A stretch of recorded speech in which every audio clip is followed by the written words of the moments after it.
Back with a KO boxing show with one of Australia's favourite fighters, none other than the King, Sam Soliman. 46 wins, 19 KOs, 61 bouts. Welcome to the KO boxing show, Sam. Good to see you, Pete. Great to have you on the show, mate. Let's start with some fights that were the most probably biggest fights in your career. In September 2000, you fought Howard Eastman for the Commonwealth title. And at the time, he was one of the most revered, hardest to beat fighters in Australia, in the world. What was it like to fight Howard Eastman?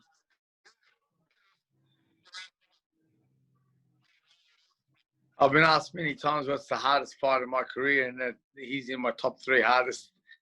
He was 29 wins, 27 by knockout, and undefeated. So undefeated 29-0 with 27 knockouts. So, and the 2 that he did beat on points, they survived. It wasn't like a close fight. So I remember watching the video of his fights, thinking, well, I better train hard for this guy. And we did that, and went to a close decision. And it was a good fight. It was a good war, and he got the decision on me.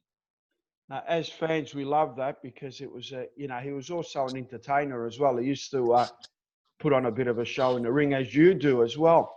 In September 2001, you came back to Australia and fought Anthony Mundine.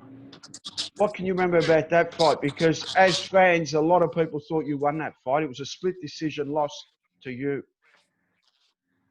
Yeah, that's right. But in the end of the day, I got to do what I love doing. I kept saying it to myself that, not to let the fact that the fight didn't go my way interrupt my career. And I moved forward, and 14 years later, I won the world title. So it was worth the experience of that fight. That I learned a lot from it. I learned that sometimes you can't leave it to the hands of the judges. You got to finish it off yourself, and did that, and that's how I won my world title. In June 2003, you fought Nato Hampton, one of our favourites as well. He was undefeated, 32 and zip. What can you remember about fighting the Lionheart, Nato Hampton? Yeah, we had a good stint in those 3-4 years. Another one, undefeated fighter, good fighter, tough, strong, thicker, everything. He was just a package. And I suppose that explains why he had the record of, 32 wins at the time? Yeah. I think it was 17 knockouts, something like that. And it was a really, really good fight for us, a good win. It was Jeff Fennick's champion. It was Jeff Fennick's boy. It was on Jeff Fennick's show, and I learned from the Mundine fight that you got to win it convincingly, and I did that, and it was a great scalp. But and outside of the ring, we hung out together a bit, Nader and I, an absolute gem of a bloke. So not only a good fighter, but a good bloke as well.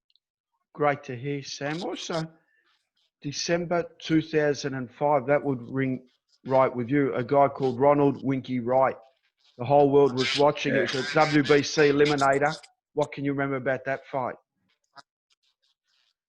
Yeah, that was a great fight. I was IBF number 1 in the world. He was WBC number 1 in the world, and we unified the 2 rankings so that the winner gets to fight Bernard Hopkins for the title. And it was like a Rocky movie. That's actually how I got to meet Stallone in the end. Stallone was there for the fight, and during the fight, we were going to war, and the whole crowd chanting Winky's name. It was in his hometown in Connecticut. And by about round 8 or 9, I was coming home strong, and the crowd started chanting with the underdog, and it was a lovely feeling having 8,000 Americans chanting Sammy as I was changing gears. And when the decision went against me, the crowd were in shock, and Stallone said to me that it was like a Rocky movie, only the real thing. Whereas and a very humble guy he was, Stallone. He said, I'm just an actor, mate. What you did was the real life thing, and it brought me back to the movie and how we did it. So beautiful words from the stallion, and it was worth the fight in that sense. And again, like I said, I learned from that fight as well, not to leave it in the hand of the judges. And when I won that world title, I took all those experiences into the ring with me that night. I fought Felix Stemba, the IBF Middleweight Championship of the world.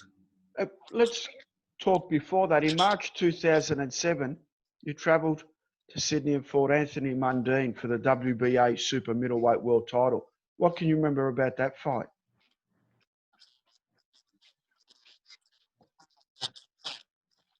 Yeah, so that was the regular title. It wasn't the WBA original title, so it was still an important title, still a championship belt.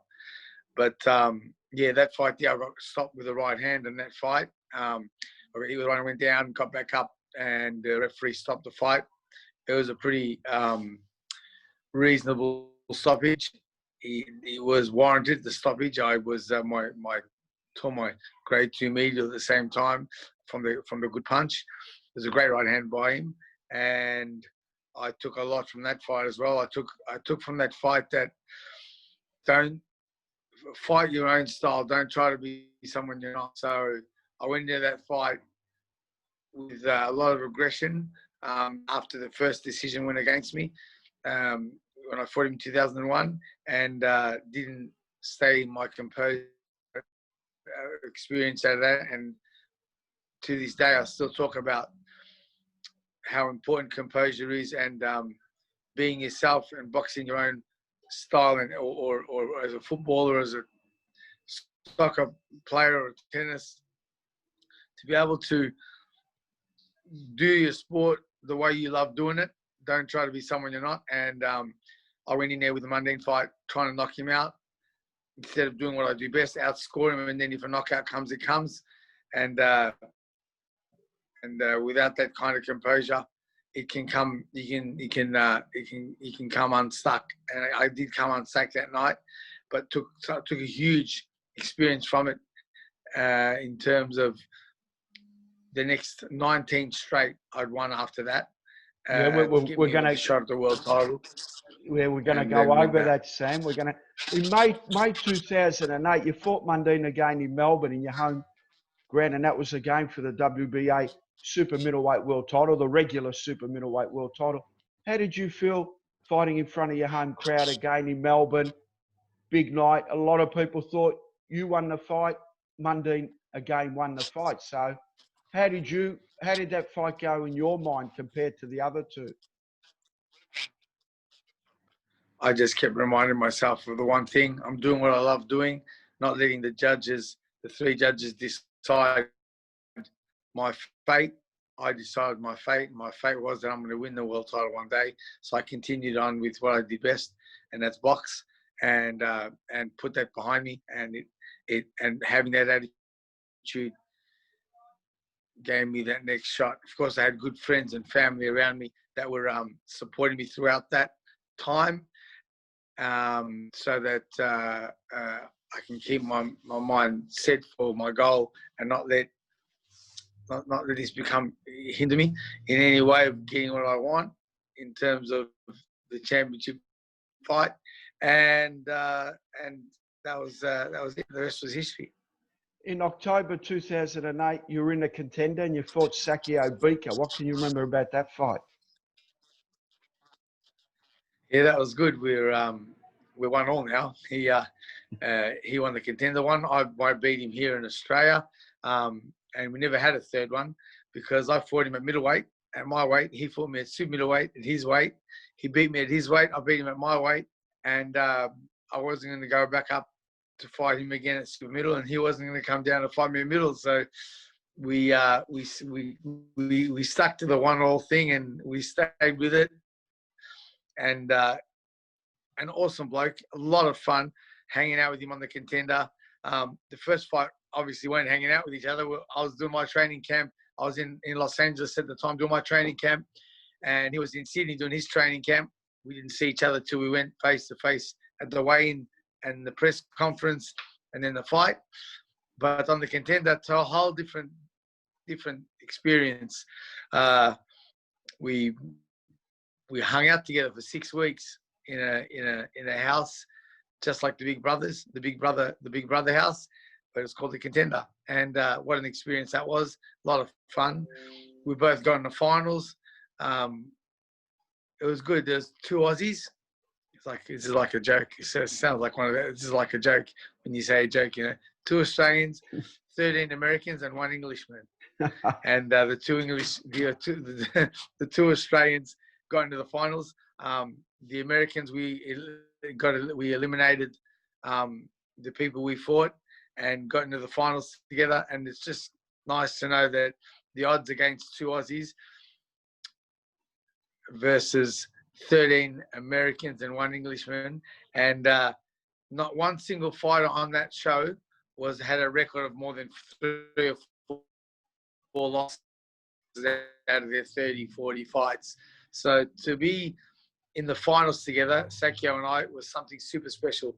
We've actually had a coffee and a laugh about it 10 years down the track, about how we beat them all over there and brought home the bacon. It was a really good, really, really good experience. Again, bringing back Rocky, it was like, because I'm lighter than him. He's dark, he's African, and he's dark and I'm light, and so he was Apollo and I was Rocky, and they were 1-1 as well, but they didn't have a third fight either. So no, but they had a fight in a garage or somewhere. You guys have got to get to a garage.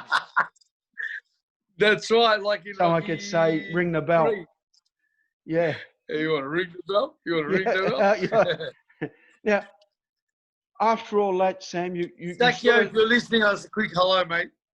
Yeah, he's a great guy. Look, for you, you always stuck true to your beliefs, and years later, you travelled to fight Felix Stern in February 2013. You won the fight, but you took an energy drink, and they're very strict in Germany, and there was something in the energy drink, and then they stripped you of that win.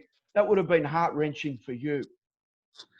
Heart-wrenching, but I knew that when it went to the boxing courts, that will be cleared. And even though 95% don't, whatever's in it, I was the 5% that got cleared. So when we got exonerated of it, and the IBF was great enough and morally kept their word that, well, we will remain number 1 and fight for the world title against him if we got exonerated and we were not guilty. And we were not guilty. We got exonerated.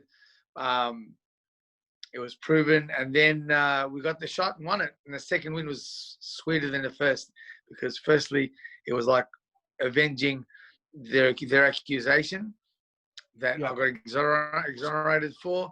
And secondly, of course, it was for the world title. Yeah, well, there's no cleaner, fairer, better ambassador for boxing than yourself, Sam. Not only in Australia, but across the world. You've been such an ambassador for the sport. And, not many people walk out in the ring with your smile. The only guy that I know walks out with a smile is Manny Pacquiao. So you're in good company there, champion. But in May 2014, you went back to Germany, IBF middleweight world title, Felix Thanks, Stern. mate. It's really nice of you to say. And you schooled Felix Stern in May 2014. What did that mean to you to finally have that world title around your waist?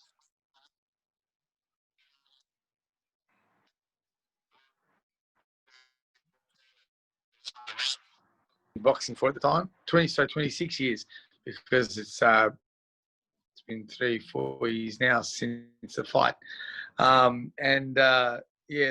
when you're waiting that long for something and dreaming for something for that long, when you get it, it's just hard. It's no explanation to how big a high it is to accomplish that.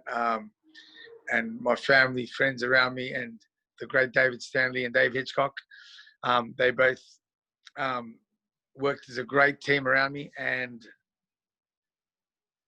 if it wasn't for them guys, we wouldn't be standing here chatting, you and I, about the world title. So I had a good team around me. We did the job we had to do, and with my wife Maria coming down to the fight was super special as well. And now we've got 2 kids, and I can pass it all on to them. Awesome. Sam, October 2014, you fought Jermaine Taylor in the defence for your world title. What was it like fighting a great fighter like Jermaine Taylor? Sensational, mate. He beat Bernard Hopkins twice. Hall of Famer, like Winky Wright was, and to have been in the ring with two Hall of Famers is super special. And yeah, and the judges had me up first 4 rounds, and then I popped my knee, and then at the end of that, and the ACL has never been the same again. But what an experience that was, fighting one of the best in the world. And we went the distance, popped the knee, but I kept getting back up, got up about 8 times. And but most would have gone down the stretcher, so I'm happy that I just went distance. I just wanted to be able to go distance and not let something like this knee stop me from finishing my dream. Awesome, Sam. Sam, before we finish the interview, what's left now for Sam Soliman? Because it sounds to me like you haven't finished a chapter in your career. Is there more left? Have you retired? Are you going to keep going? Because you fought recently before we had this COVID situation. You've been winning. How much left have you got in the tank, do you feel? Yeah, well, I've been training every day for the last probably 12 weeks since this pandemic, and reversed the pandemic to make it work for me in terms of I'm spending more time at home with the family and that, and doing training camp here like I've never done in my life. I've taken advantage of the fact that I've had the time to be able to train like I have. So if something special comes up, absolutely, be on. Well said, Sam. Thank you for your time, for the interview. You've had such an awesome career. You're one of the nicest, one of the best ambassadors we've got for boxing. You travel the world. You bring out such a good vibe and such a good feel. And you're the people's champion too, being a world champion. You just talk to anyone. There's no real grace about you. You're always approachable, and keep being yourself, Sam, because you're a terrific person. You're a great guy, and thank you for your time. Thanks, Pete. Right back at you. Thank you, Same, Sam. mate. Sam Soliman.